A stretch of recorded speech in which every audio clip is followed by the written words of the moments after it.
E aí, palmeirense, beleza aí? Quando surge o Alviverde, a gente surge aqui com mais um vídeo no canal do Verdão. Grande vitória do Palmeiras contra o Internacional, claro, mas teve lance polêmico lá, né? Teve pelo menos 3 lances, assim, polêmicos, né? E teve, assim, 2 lances que o pessoal tá falando bastante, que é o lance do gol no lado do Palmeiras e o pênalti. O lance do pênalti, certo? São os principais lances que a galera tá falando. Quando é pro Palmeiras, só o óbvio que eles falam. Por exemplo, esse offsidezinho aí que eles estão dizendo que tem gente que diz que o juiz acertou, tem gente que diz que não. Eu não estou muito convencido de que estava realmente impedido aí, né? Mas vamos ver aí se era offside ou se não era, porque o PC de Oliveira falou. O PC de Oliveira falou, tá falado ou não? Você tem ressalvas ao gambá do apito? Então, vamos ver aí o que o PC de Oliveira falou depois aí de Internacional 0, Palmeiras 1. Vamos ver o que ele disse aí das polêmicas do jogo. Vamos ao último lance. Esse eu me referi à falta de conexão com o que foi proposto agora, então, com essa orientação nova, né, PC?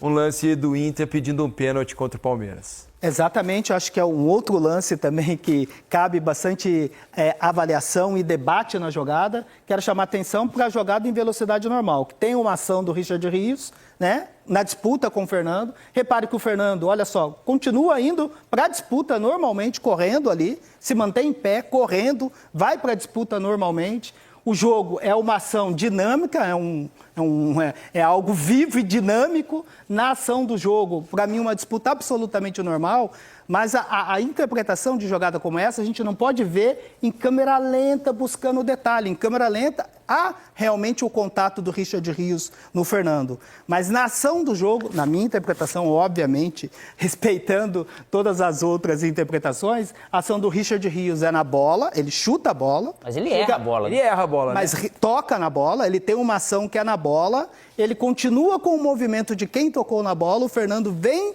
para essa disputa e ele recolhe a perna. Não é aquela ação que ele chuta a bola e vai com a sola atingindo o adversário. Olha só como o Fernando continua. Eu acho que ele é negligente, porque o Fernando ele não abaixa a cabeça, ele vai disputar na altura. E ele erra mesmo a bola lá.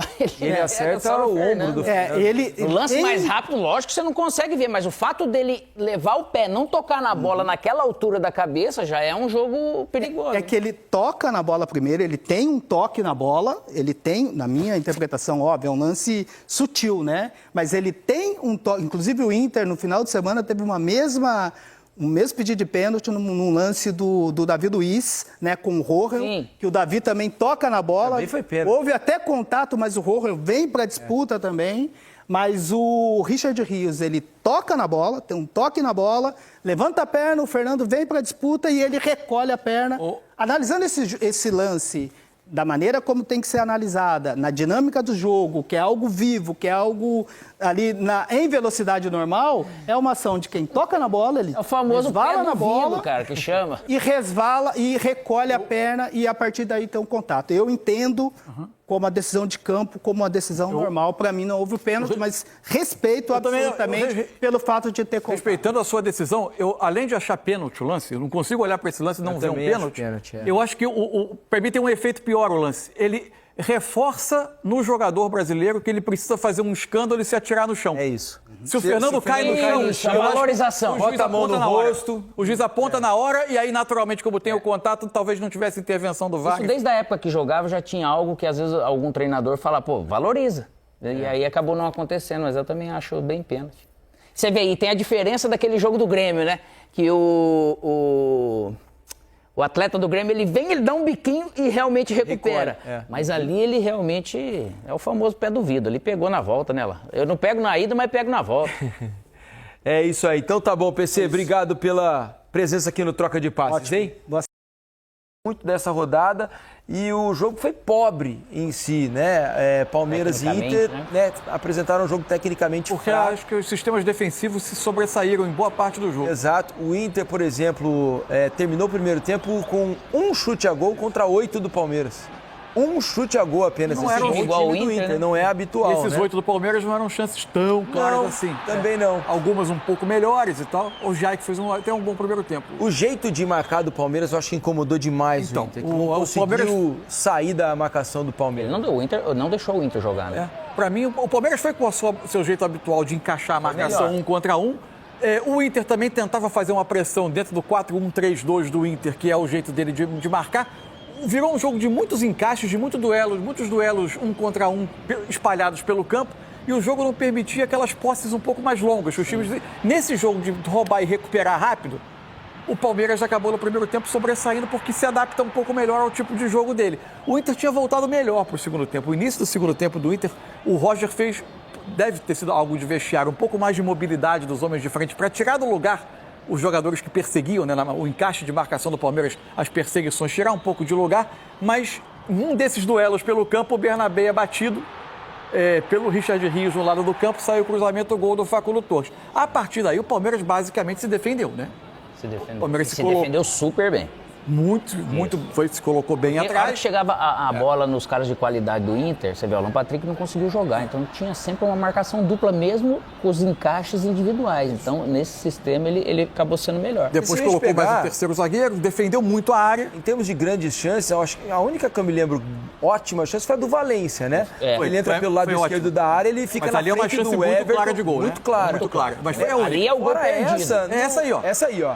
Ele tinha ótima condição para fazer o gol. Uma ótima defesa do Everton, mas ele perde o gol, né?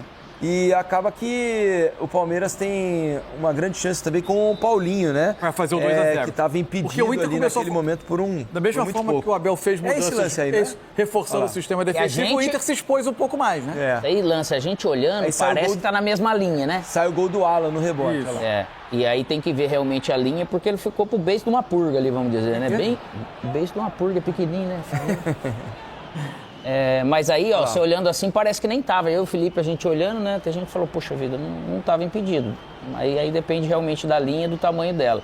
Mas realmente, no sentido todo, o Palmeiras acabou sendo melhor. Mais organizado. O tipo de jogo... E o jogo não foi bem tecnicamente, porque o Inter foi bem marcado. Porque o Inter proporciona isso e o Palmeiras não permitiu. Foram raros os momentos, isso aconteceu um pouco mais no segundo tempo, em que o Inter conseguiu encontrar os seus jogadores de mais qualidade técnica ali perto da área.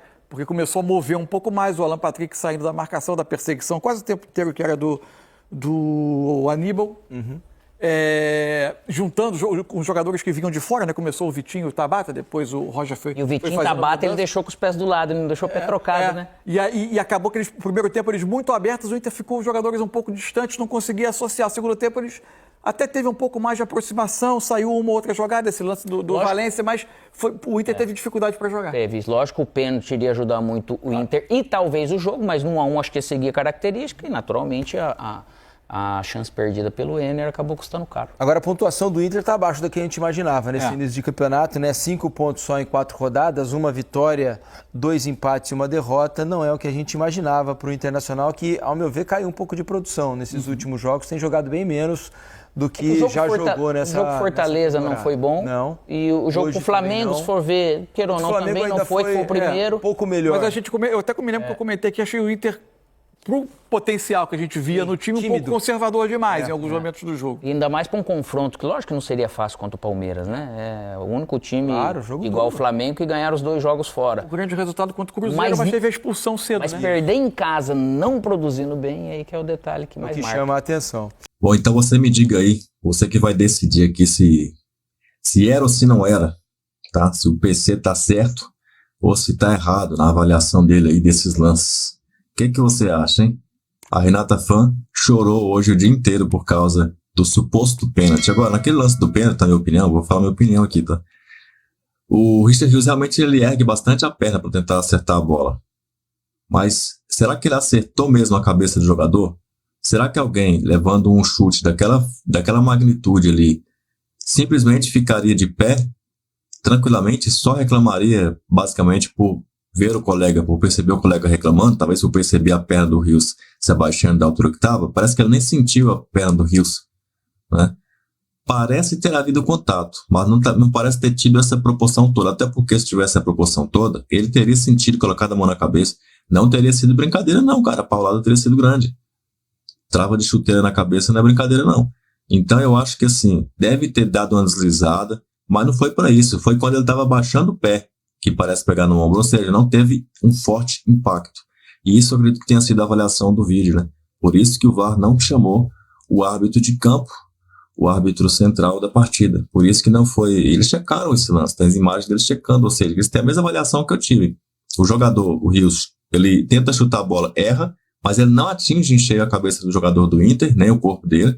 Agora, no descer da perna, parece aí se dá uma resvaladinha, mas ele tá descendo. Não tinha como ele ficar com o pé para cima lá o tempo inteiro. Não tinha como o movimento natural dele, esse pé voltar. Como é o movimento natural dele, o pé voltar pro chão, e aí o jogador se chocou com ele ali, porque os dois foram disputar a bola, foi considerado um lance normal. Essa é a minha interpretação.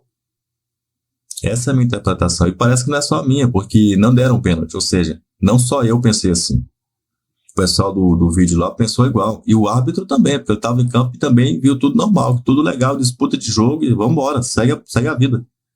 Então quem fica reclamando, chorando isso aí, é um brincalhão. Dado o recado, chora Renata. Vamos então aí ver nada, né? Vamos ver aí o seu comentário aqui embaixo e, claro, mais um vídeo pintando aqui para você assistir agora. Os comentaristas estão apavorados porque o Verdão voltou com força máxima. E agora com um grande elenco, hein? Na mão do Abel Ferreira, um dos maiores técnicos da história da Terra. Avante palestra!